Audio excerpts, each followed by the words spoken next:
Rugby World Rankings, folks. After 2 weeks of Rugby Nations Championship and Rugby Nations Cup action, who is on the move in the World Rankings? What have the points exchanges been like? We'll go through them and we'll finish up with what the possible permutations are for the final round of this new competition. South Africa at number 1. There's no change in their ranking, obviously, although they did change in their points total ever so slightly.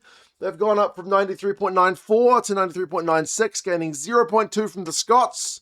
So that win, what was it, 42-28? That win has gained them ever so slight gain in the world rankings. Under the old system, it would have gained them nothing. World Rugby recently made a change where they removed the home and away weighting from the calculation. So under the old system, South Africa being at home, it would have been like, well, not only are you higher ranked than Scotland, but because you're at home, it's going to take the margin between you two teams out, the fact that you can't gain nothing.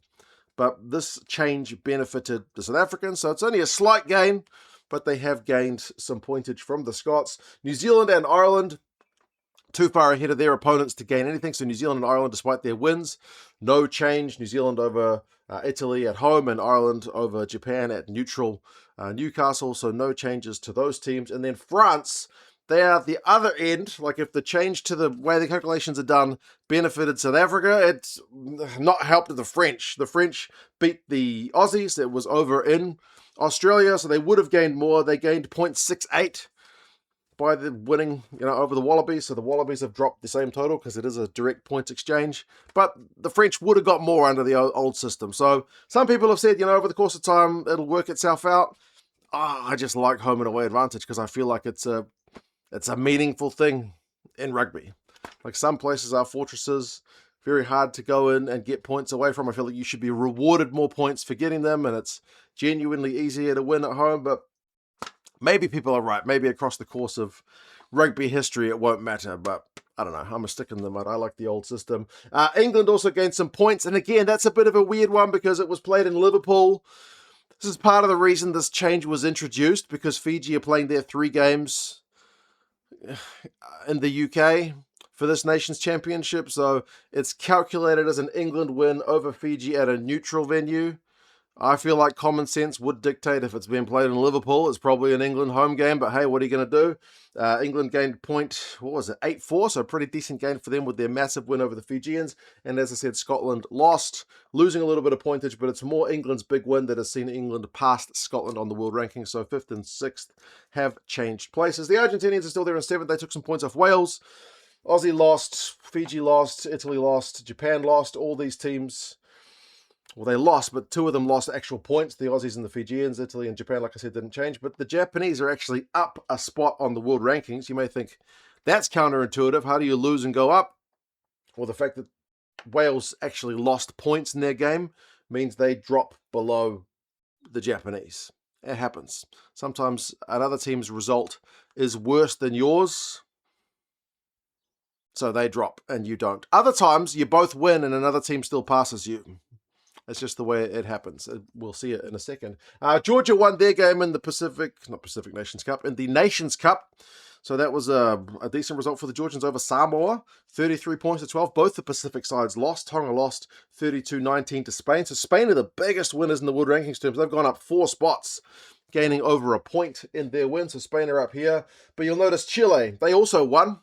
Chile in their game, they beat Hong Kong 38-17. They did gain points, but Spain gained more. So Spain have shot up. That's just the way the world rankings work at times. USA beat Zimbabwe. Uruguay and Romania drew. Portugal beat Canada. So there's been plenty of rugby action on over the weekend. Sadly, I haven't seen any of those games. There is just so much rugby on with this competition structured the way it is. How are things potentially likely to change with this final round of action? South Africa, you're at number 1, and you're again in a situation where you can't gain anything because you're playing Wales. Wales are on 76. You're on 93. Remember, the limit is 10. If it goes beyond 10, you can't take anything. You guys are closer to 20 points difference with the Welsh. So South Africa can't take anything, but Wales would take a full 2 points at least, if they were to get a famous win. New Zealand and Ireland, that's a tasty one because of the spots in the world rankings. There's some potential decent points exchange either way. Like the All Blacks could certainly close the gap on the South Africans, because the South Africans won't be moving if they win. New Zealand can't pass South Africa, but it'll be a fair bit closer if the All Blacks can get a win. Ireland will certainly pass New Zealand if they can get a win. So that one is quite meaningful in terms of world rankings. Japan against France. Japan is in a similar situation to Wales because they are miles behind the French, so they'll take some decent points if they win at home, but France will gain nothing if they are to win. And then the Aussies and the Italians is a very similar one to the All Blacks and the Irish, that both sides could take some decent points. Did I say Aussies and the Italians? I did, right? Yeah, Aussies and the Italians. So because they're relatively close to each other in world rankings points, they will take some decent ones, but like the Aussies aren't really going to catch the Pumas unless the Pumas lose to England. It's kind of contingent, but there's a pretty big gap between the Aussies and the Argentinians. Argentina are playing England, so Argentina could go all the way up to 5th if they were to get a win. Their record against England is not very good, though. England could certainly take at least like 0.9 something, like close to a point, if they were to beat the Argentinians. So it would be a meaningful result for them. And Fiji against Scotland. Scotland could certainly drop below Argentina if they were to lose. Remember, it is at home, even if it's a neutral calculation. And Scotland could potentially pass England if they were to win. But it, again, depends on the results of the England-Argentina game as well. So yeah, those are the world rankings after 2 weeks of this competition. Still 1 week to go on this Southern Hemisphere leg, which includes a few Northern Hemisphere fixtures, a game being played in Japan this weekend, and a game being played at Murrayfield. But you guys let us know your thoughts. Take care, subscribe, and yeah, I'll talk to you guys again soon. See ya.